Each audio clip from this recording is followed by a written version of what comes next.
Okay, this video I'm just going to go through a whole range of questions from your practice acts. I'm not going to go through every question word by word, but I'll focus on some of the things that I think it's really important you include in your answers. So first question, and I said these are the questions that I think people have had the most trouble with in the past. So explain how slow growth in real wages and weaker commodity prices are likely to impact the RBA's monetary stance, or how they have impacted, in recent years. This is obviously an old question. Commodity prices have gone up a bit recently, but this is related to an old question. In your answer, refer to the charter and price stability.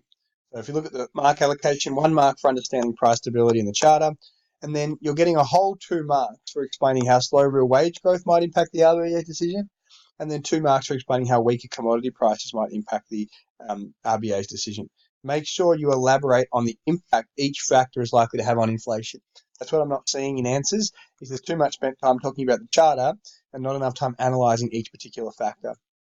So if we start with slow growth in real wages, that's leading to less purchasing power for households and may negatively impact on household spending, which may reduce aggregate demand and decrease inflationary pressures.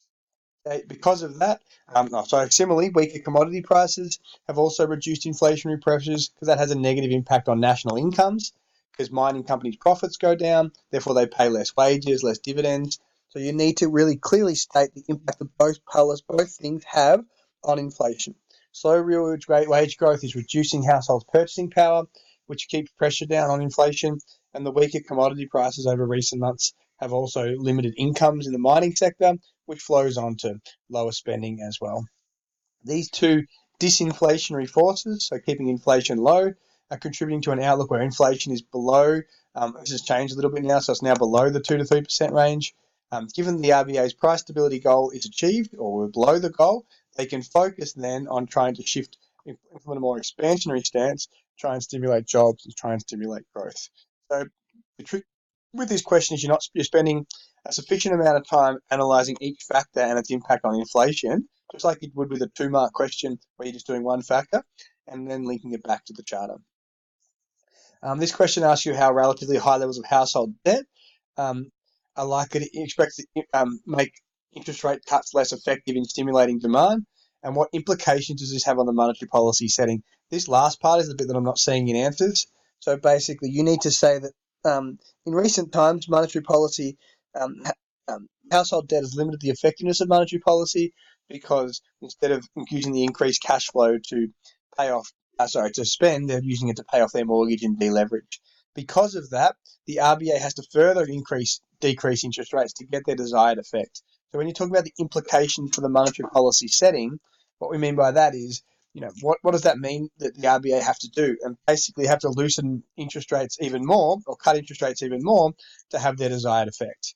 Because it's kind of like more of that money that they're using from lower interest rates is going towards the loan. So you've got to cut it more to have the desired effect on the economy.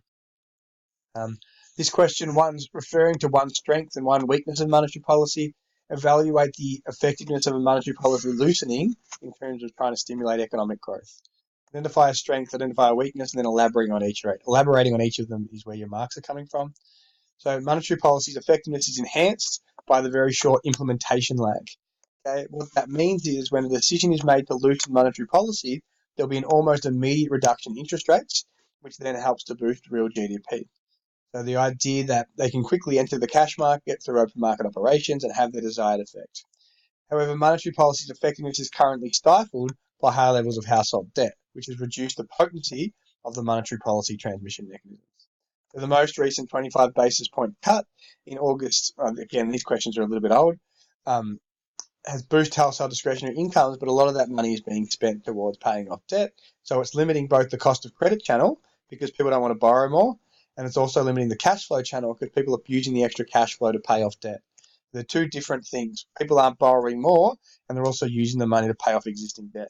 As a consequence, monetary policy loosenings have been less effective. Describe a possible factor that could cause the RBA to tighten monetary policy over the next years. Ignore the years here again, but let's say for 2019 or 2020. Explain whether an increase in the target cash rate means the monetary policy stance has become more restrictive. So the RBA might tighten monetary policy quite simply if inflation goes above the 2 to 3% target range. The RBA would therefore tighten monetary policy to reduce demand pull inflationary pressures, bring it below 3%, and then articulate what a restrictive monetary policy stance actually is. So that's when interest rates are high enough to be constraining aggregate demand and growth, and is generally when the cash rate's below 3.5%. So a tightening at the moment will not necessarily mean that monetary policy is restrictive, because as we know, the target cash rate is currently at 1%. So if they increased it to 1.25 or 1.75 or 2%, it'd just be less expansionary, but not restrictive. How would monetary policy settings be influenced if the Australian dollar depreciates? This depreciating exchange rate could be a factor that prevents the RBA from further loosening. So that's probably the best language to use, is if the dollar goes down, they're unlikely to implement a loosening of monetary policy. And the reason for that is there's a lower exchange rate, increases our international competitiveness, which increases the demand for exports, and reduces demand for imports. That stimulates demand and economic growth, and could mean that there's more inflationary pressures in the economy. In this respect, the RBA's charter of stimulating economic growth and jobs is easy to achieve. So the depreciation is likely that the RBA will implement, makes it less likely that the RBA would implement a more aggressive approach, unlikely to be more expansionary. Um, Explain the advantages and disadvantages of using monetary policy during an economic downturn. So the strengths include the short implementation lag, so it can quickly work to boost growth once they announce their change. It's politically independent of the government. It has a powerful influence on consumer expectations, so they can quickly shift their thoughts about what's going to happen with the economy. So this bit's talking about how the short implementation lag works. So they can work quickly to increase the target cash rate, and through open market operations, increase liquidity in the market in a matter of hours. Therefore, they can have a big impact on aggregate demand quite quickly. In terms of weaknesses, it's often the RBA are encountering difficulties in stimulating demand because of the time lag associated with having its full effect. So by the time the cash rate flows onto other interest rates, and impacts consumption and investment, many months and even years could have passed during that time. So the time lag, in combination with banks refusing to pass on rate cuts, consumers' propensity to deleverage or pay off their loans instead of taking on more debt, and its inability to target particular sectors of the economy, all limit the effectiveness of monetary policy during a downturn. Okay, I just wanted to go through one question where there's about how they go about a tightening and how that impacts the exchange rate. So in terms of the tightening, there's key words I want you to include in your answers. First sentence should say the RBA will announce a new higher target cash rate. That's the first step. And you can mention increasing the rate on ESAs, but what's important is they enter the overnight cash market to decrease liquidity in order to ensure the actual cash rate moves towards the target cash rate. And they do that by selling securities to the banks. It's important that you mention this idea of bringing the actual cash rate close to the target, and that's done through open market operations. So financial institutions are encouraged to buy the securities because they offer them at a discounted price. That causes the supply of cash to increase in the market, or the liquidity to increase, and the RBA will stop selling securities. Go away. Once the actual cash rate reaches the new target, and basically once the actual cash rate's where the target was, then they'll stop buying and selling securities, or in this case, selling securities. The higher cash rate ultimately leads to higher interest rates throughout the economy because it discourages capital outflow and encourages capital inflow, and that appreciates the dollar as well. As more funds enter the country and less funds exit the country, the net demand for Australian dollars on the foreign exchange market increases, which increases the value of the Australian dollar. This increases our international competitiveness, boosts the demand for exports, and increases aggregate demand in Australia. So it's important that you recognise that capital inflow goes up when there's a higher dollar. Did I stuff this question up? A higher cash rate. Oh, no, sorry. Yeah, the dollar goes up, and that decreases our international competitiveness. We export less and import more, and therefore there's less growth in the economy. Make sure you're referencing capital inflow in these questions. I'll go through. I don't want to go through all these, but how will these factors impact the monetary policy stance? A fall in the terms of trade is a good one. It's important that you link it to the fact that a fall in the terms of trade reduces inflation, it reduces growth, and makes it more likely the RBA will implement an expansionary monetary policy stance. Basically, that's because it reduces income for those in the mining industry and leads to less profits as well, which reduces aggregate demand. We've talked about these other ones. If you're evaluating the effectiveness of monetary policy in terms of achieving full employment, it's important that you define the goal, so 4 to 5%, the lowest without causing excessive inflation, generally no cyclical unemployment. Um, Make it clear the RBA has lowered the cash rate to 1% in recent times to try and stimulate growth in employment and boost discretionary incomes. The stance has helped to reduce unemployment to some extent, so the rate's fallen from 6% to 5.2%.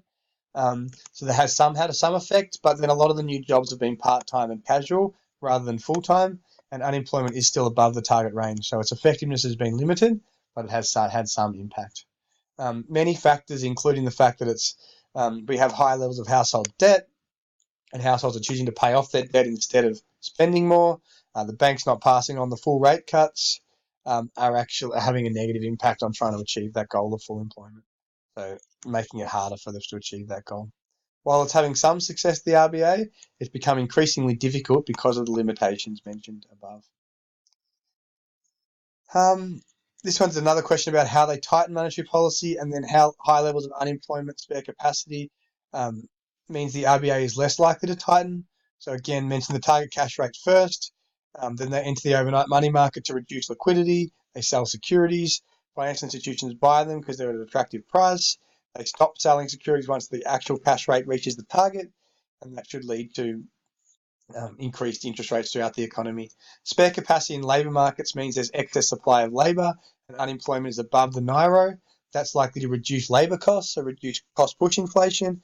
It's also likely to reduce demand pressures because people aren't earning as much. So this stuff on spare capacity I really want to highlight here.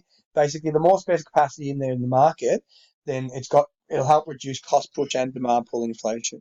So cost push because wages grow slower, and demand pull because people are earning less income, and therefore there's less demand pull inflationary pressures.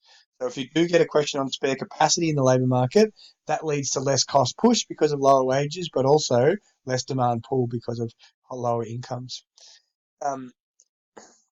So the RBA is less likely to tighten if there's lots of spare capacity because it keeps inflation within 2 to 3%, and therefore they'll focus on full employment and growth. I just want to skip through to one of the big questions which right at the end. So this question here, this is talking about critiquing the statement that monetary policy is more effective than budgetary policy in stabilising economic activity and achieving domestic economic stability. And it says critique this statement with reference to the ability of the demand management policies to prevent peaks and troughs and achieve the three key domestic macroeconomic goals. So starting off, whilst monetary policy does have its strength over budgetary policy, it's no more effective in stabilising economic activity and promoting domestic economic stability than monetary policy. So first things first, define the goals. So 3 to 4% for growth without inflation or environmental concerns, 4 to 5% with no cyclical unemployment, and inflation of around 2 to 3% over the course of the business cycle. Then you need to elaborate on each of the strengths and weaknesses. So starting with monetary policy, it has a short implementation lag, it has a powerful influence over consumer choice, and it doesn't have the financial constraints that the RBA does. So during a peak, for example, monetary policy is really effective because they can quickly enter the short-term money market to influence the cash rate and therefore increase the cash rate and slow down aggregate demand. That'll quickly flow through to commercial interest rates, reduce discretionary incomes, reduce people's willingness to borrow, and control inflationary pressures. It does have a weakness, though, in that they only have direct control over the target cash rate. They can't force banks to pass on the rate cuts. So it's less effective in a trough. Because of the high levels of household debt, it's also less effective in recent years because consumers are deleveraging. In terms of other strengths, budgetary policy has a short impact lag. So once the policy is implemented, it can impact demand quite quickly. And it can also target particular sectors of the economy. So if there's high unemployment in a particular area, they can provide assistance through like the youth jobs package or through assistance to young workers, and all of that stuff can um, help to reduce unemployment in a range of areas. So unlike monetary policy, budgetary policy has a short impact lag, and they don't rely on people spending the money. So all these are all Peru updates if you're wondering why I'm getting so many messages. Lastly, budgetary policy does have its weaknesses. The high levels of government debt makes it hard to be expansionary. Infrastructure projects take a long time to get through the Senate and through Parliament, so that limits their effectiveness. And then some sort of conclusion. Overall, they both have their strengths and weaknesses. Monetary policy is generally more effective in a peak, but budgetary policy